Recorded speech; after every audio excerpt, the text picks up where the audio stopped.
Bismillahirrahmanirrahim. Assalamualaikum warahmatullahi wabarakatuh.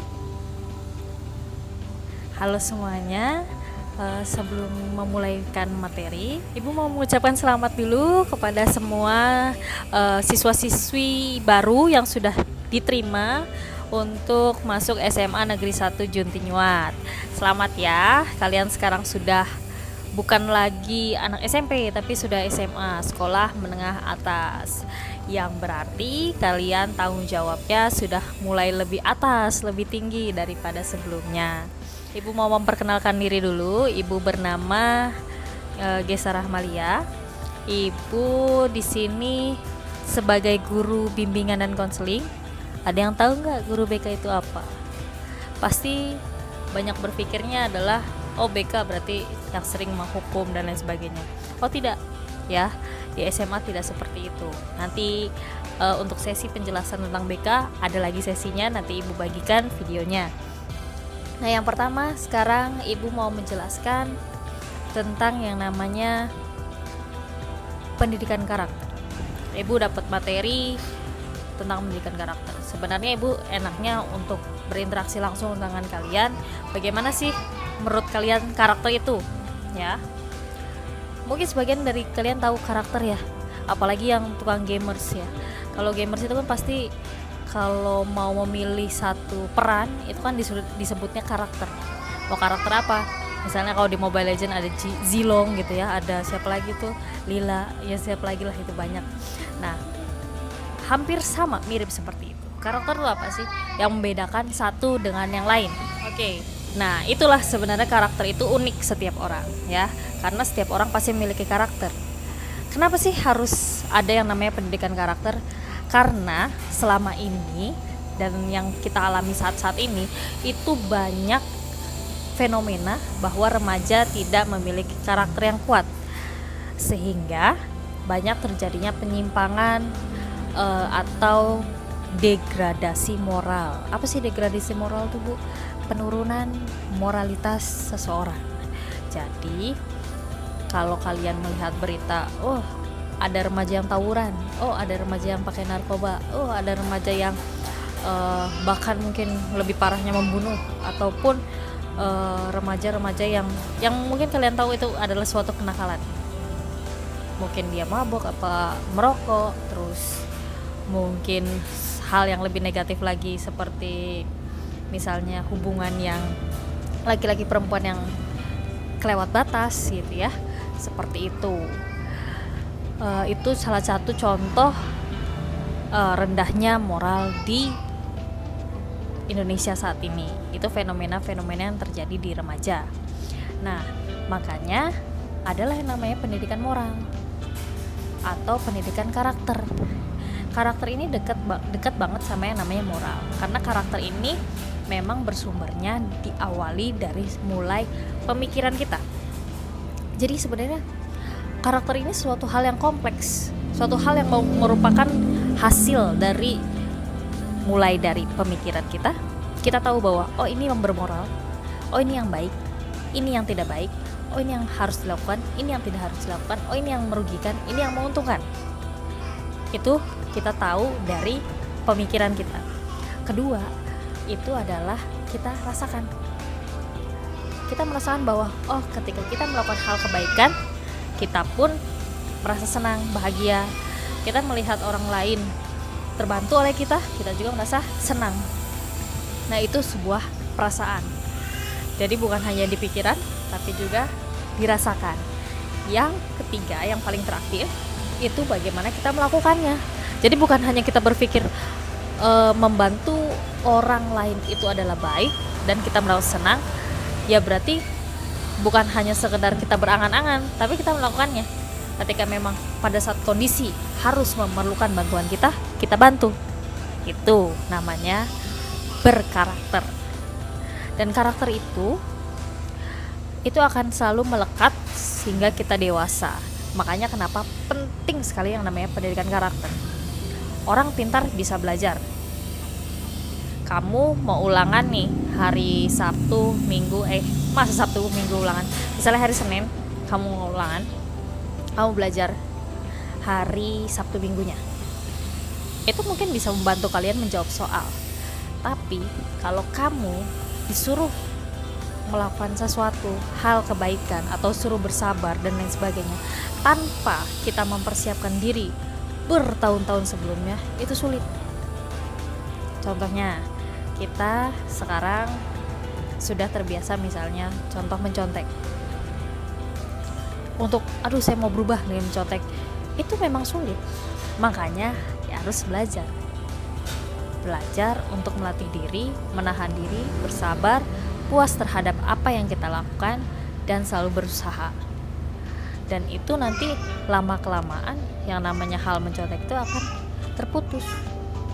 Tapi kalau kita tidak mempelajari, hanya tahu mencontek itu salah, hanya di pikiran, bukan menjadi karakter berarti, dan belum menjadi karakter.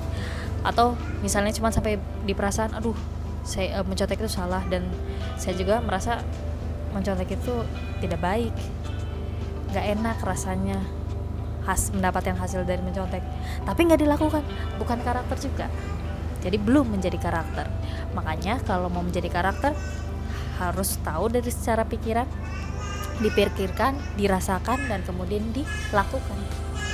Seperti itu yang namanya karakter. Contoh deh sederhana, kita kan sekarang mau ngadapin yang namanya belajar dari rumah ya. Belajar dari rumah ini berarti kita tidak bertatap muka secara langsung dengan guru, dengan teman, dengan warga sekolah lain ya. Jadi kalian hanya berhadapan dengan layar, entah itu layar komputer, layar laptop, layar televisi, ataupun layar handphone sekalipun ya.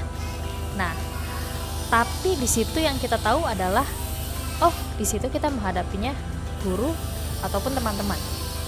Berarti apa yang harus kita lakukan? Bersikapnya, berperilakunya. Kalian tahu kalau sama guru atau sama orang yang lebih dewasa, kalian harus hormat. Kalian tahu kan? Berarti secara pemikiran udah oke. Tahu. Kedua, kalian merasakan bahwa yang namanya orang dewasa, orang yang lebih dewasa daripada saya harus menghargainya, menghormatinya. Secara merasakan, kamu tahu. Dan itu suatu hal yang baik gitu ya. Dan tinggal kamu melakukannya,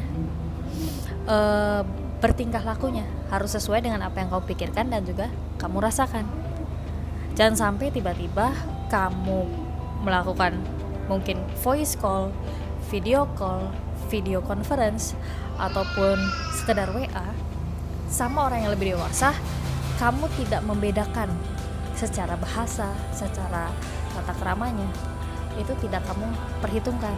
Jangan sampai seperti itu. Kalau kamu seperti itu berarti belum belajar yang namanya bagaimana menjadi remaja yang berkarakter. Kalau misalnya kalian tahu karakter yang seperti itu harusnya baik, seperti menghargai orang lain, ya kalian berperilaku menunjukkannya. Contohnya dengan cara, kasih contoh nih ya. Kalau misalnya kalian mau ngechat WA ataupun nge-SMS ataupun bahkan telepon ya, atau video call gitu ya. Pertama yang harus kalian lakukan wajib banget adalah salam.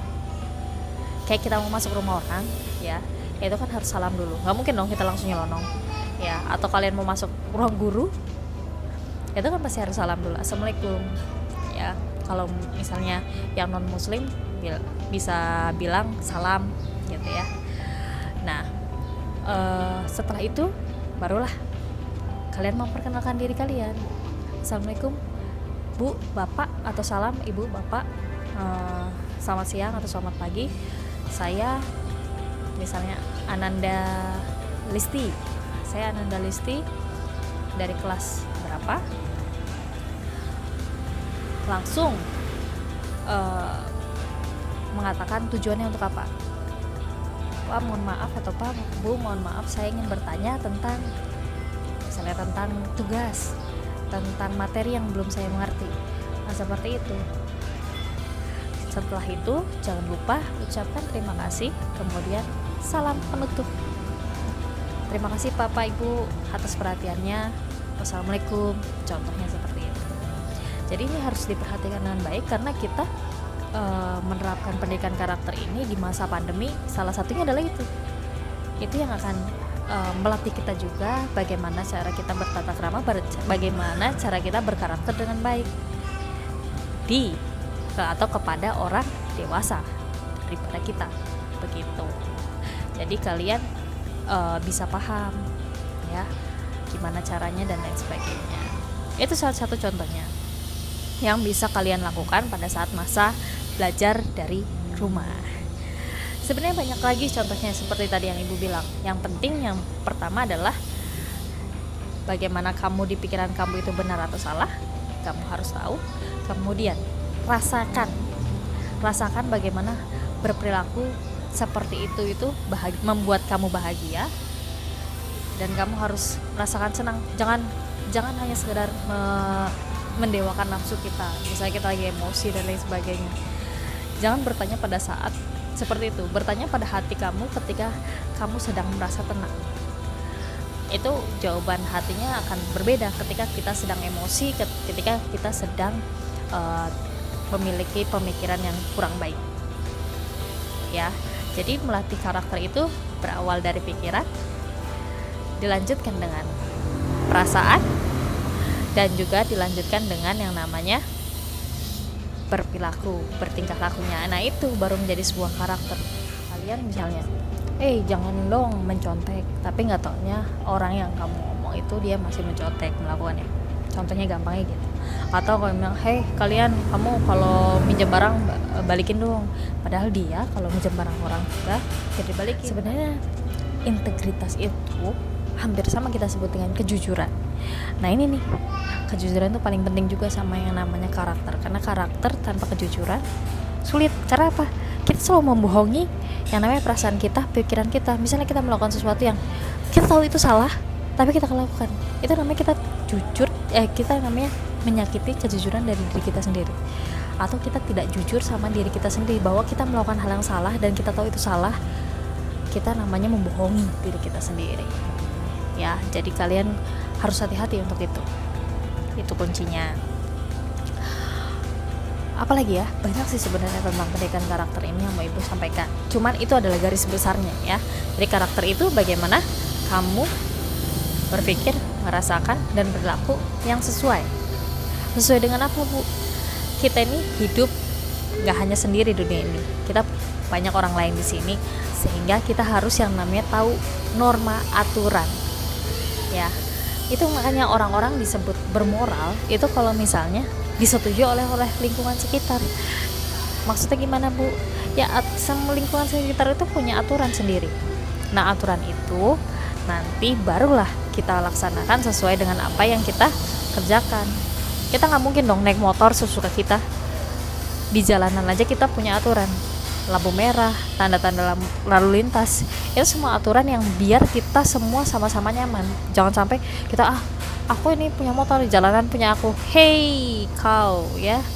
Jangan sampai seperti itu, karena ya ini semua punya semua orang. Kita di dunia ini nggak sendiri, makanya kita harus berbagi dan sama-sama kita enak gitu ya, sama-sama menguntungkan dan sama-sama tidak merugikan satu sama lain.